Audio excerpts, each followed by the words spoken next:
नमस्कार। कक्षा तृतीय के भैया बहन, आज की कक्षा में हम सभी सर्वनाम की परिभाषा और उसके भेदों को जानेंगे तथा समझेंगे। कल हमने आप सभी को संज्ञा के परिभाषा और संज्ञा के भेदों पर चर्चा की थी। आइए अब हम सर्वनाम पर एक नज़र डालें।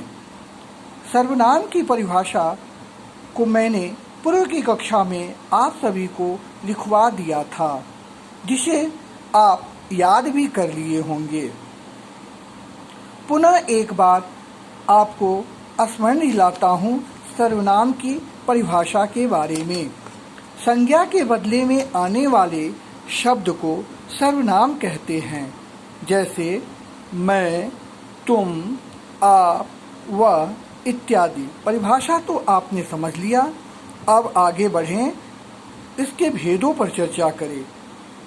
वैसे सर्वनाम के 6 भेद हैं। वो कौन कौन से हैं, इस पर ध्यान दें।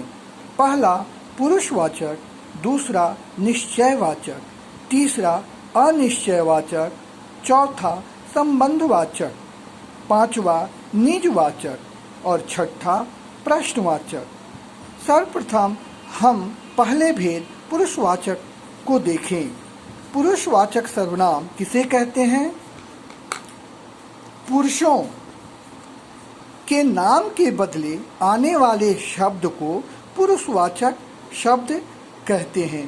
पुरुषों के अंतर्गत स्त्रीलिंग और पुल्लिंग ये दोनों आते हैं। अब इसे हम इस तरह से समझें। पुरुष के लिंग के अनुसार क्रिया का व्यवहार होता है या किया जाता है। मैं पुरुषवाचक सर्वनाम का व्यवहार जब भी स्त्री करेगी तब उसकी क्रिया स्त्रीवाचक होगी। जैसे मैं जाती हूँ, ठीक उसी प्रकार इसके विपरीत जब पुरुष इसका व्यवहार करेगा तब उसकी क्रिया पुरुषवाचक होगी। जैसे मैं जाता हूँ। आप समझ गए कि किस प्रकार पुरुष के लिंग के अनुसार क्रिया का व्यवहार होता है।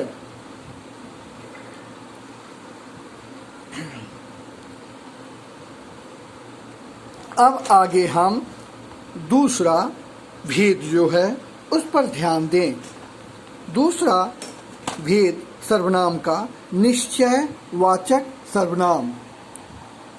जिस शब्द से किसी व्यक्ति या भाव के निश्चय का बोध हो उसे निश्चयवाचक कहते हैं।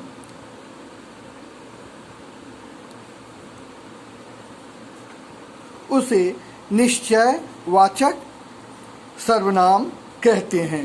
अब इसे हम इस प्रकार समझें, जैसे यह राम है। क्या कहता है परिभाषा कि जिस शब्द से किसी व्यक्ति या भाव के निश्चय, ये निश्चित हो, उसका बोध हो, उसे ही हम निश्चयवाचक सर्वनाम कहते हैं। यहाँ यह जो है ये निश्चयवाचक सर्वनाम है, क्योंकि यह राम का बोध करा रहा है। अब एक उदाहरण और देखें। वह जा रहा है। वह आप देख रहे हैं कि निश्चयवाचक सर्वनाम है, क्योंकि जो कौन जा रहा है, तो वह जा रहा है। ये निश्चय कर रहा है, निश्चित कर रहा है कि वह जा रहा है। इस प्रकार आपने इसे समझा। अब तीसरे भेद को देखें। तीसरा है अनिश्चयवाचक सर्वनाम। इसके नाम से ही पता चलता है कि यह निश्चित नहीं है। यानी जिस शब्द से किसी वस्तु, व्यक्ति या भाव के अनिश्चय का बोध हो, उस शब्द को अनिश्चयवाचक सर्वनाम कहते हैं। जैसे कोई होगा। यहाँ निश्चित नहीं है कि कौन होगा, अर्थात कोई होगा। यह हमें अनिश्चित भाव को दर्शाता है या अनिश्चय का बोध कराता है। फिर दूसरे वाक्य में देखिए, कुछ दो।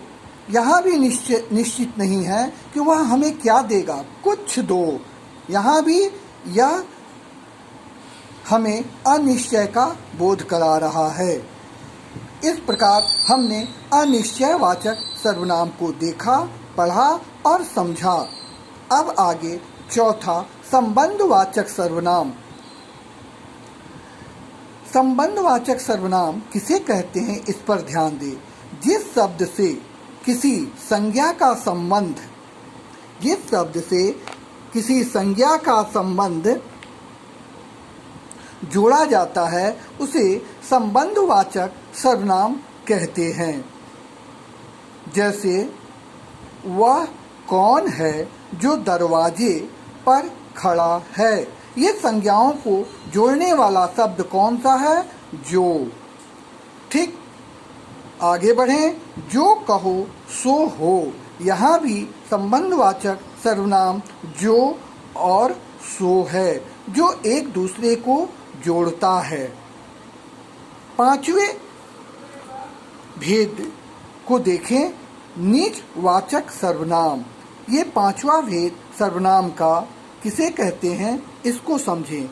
जिस शब्द से स्वयं या निज का बोध होता हो, यानी खुद का बोध होता है, उसे निजवाचक सर्वनाम कहते हैं। जैसे मैं आप ही चला जाऊंगा। इस वाक्य में मैं और आप स्वयं का बोध कराता है। इस प्रकार हमने देखा कि निजवाचक सर्वनाम मैं और आप, ये दोनों शब्द हुए जो स्वयं को बोध करा रहा है। छठा जो भेद है, प्रश्नवाचक सर्वनाम। नाम से ही पता चलता है कि यहाँ प्रश्न सूचक भाव है, यानी जिस शब्द से प्रश्न का बोध हो, यानी जो शब्द हमें प्रश्न का बोध कराता हो उसे प्रश्नवाचक सर्वनाम कहते हैं। जैसे कौन जा रहा है, अर्थात जा रहा है कौन।